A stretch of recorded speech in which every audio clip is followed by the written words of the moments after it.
उपराज्यपाल मनोज सिन्हा ने कहा कि सरकार जम्मू कश्मीर के लोगों की राज्य का दर्जा पाने की आकांक्षा को पूरा करने के लिए प्रतिबद्ध है।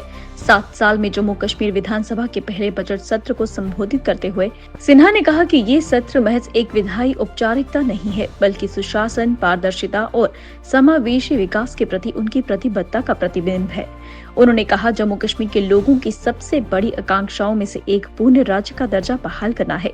मेरी सरकार इस आकांक्षा को पूरा करने के लिए अपनी प्रतिबद्धता पर अड़िग है।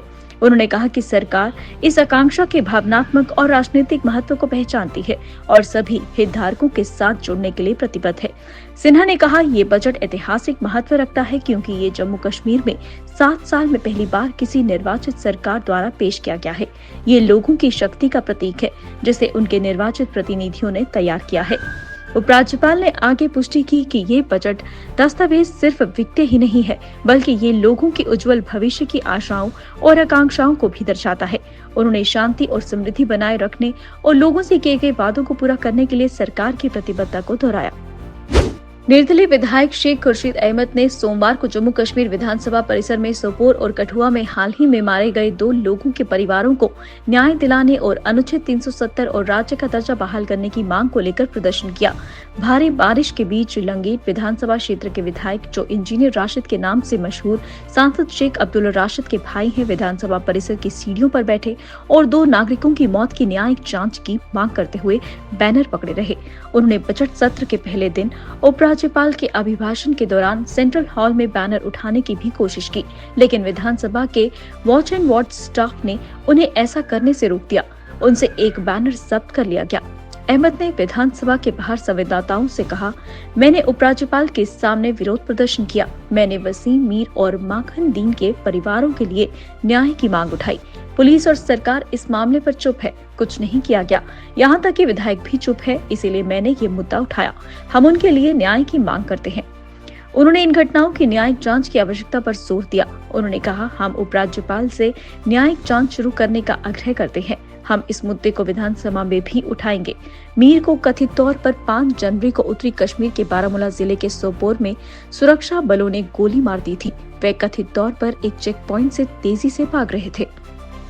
जम्मू कश्मीर के मुख्यमंत्री उमर अब्दुल्ला ने कहा कि मनमोहन सिंह के नेतृत्व वाली यूपीए सरकार के दौरान भारत और पाकिस्तान कश्मीर मुद्दे को सुलझाने के करीब आए थे और उन्हें अपने जीवन काल में स्थिति के फिर से पटरी पर लौटने की उम्मीद नहीं है।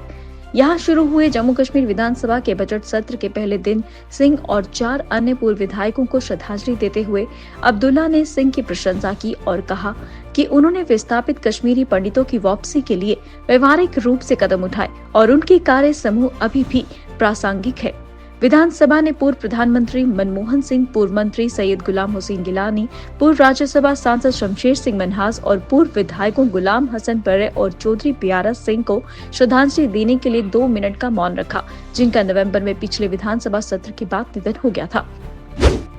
घाटी के ऊंचे इलाकों में पिछले कुछ दिनों से हो रही भारी बर्फबारी के बाद खेलो इंडिया विंटर गेम्स 2025 का आयोजन 9 से 12 मार्च तक गुलमर्ग में किया जाएगा। पहले 22 से 25 फरवरी तक होने वाले विंटर गेम्स को गुलमर्ग में बर्फबारी न होने के कारण स्थगित करना पड़ा था, क्योंकि कश्मीर में हाल के इतिहास में सबसे खुश्क सर्दियां चल रही हैं।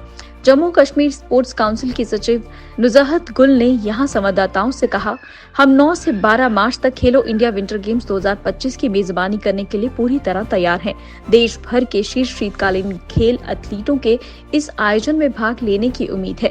ये विंटर गेम्स का दूसरा चरण है, जहां स्कीइंग और स्नोबोर्डिंग की प्रतियोगिताएं आयोजित की जाएंगी। जम्मू कश्मीर के सांसद इंजीनियर राशिद ने कथित आतंकी फंडिंग मामले में अंतरिम जमानत के लिए दिल्ली की एक अदालत में याचिका दायर की है, ताकि वे आगामी संसद सत्र में भाग ले सके। अतिरिक्त सत्र न्यायाधीश चंद्रजीत सिंह ने सोमवार को राष्ट्रीय जांच एजेंसी को 5 मार्च तक अपना जवाब दाखिल करने का निर्देश दिया। 27 फरवरी को अदालत के समक्ष पेश किए गए आवेदन में इस आधार पर राहत मांगी गई थी कि राशिद एक सांसद है और उन्हें अपने सार्वजनिक कर्तव्य को पूरा करने के लिए आगामी सत्र में भाग लेने की आवश्यकता है। राशिद की नियमित जमानत याचिका फिलहाल अदालत के समक्ष लंबित है। संसद के बजट सत्र का दूसरा भाग 10 मार्च से शुरू होकर 4 अप्रैल को समाप्त होगा।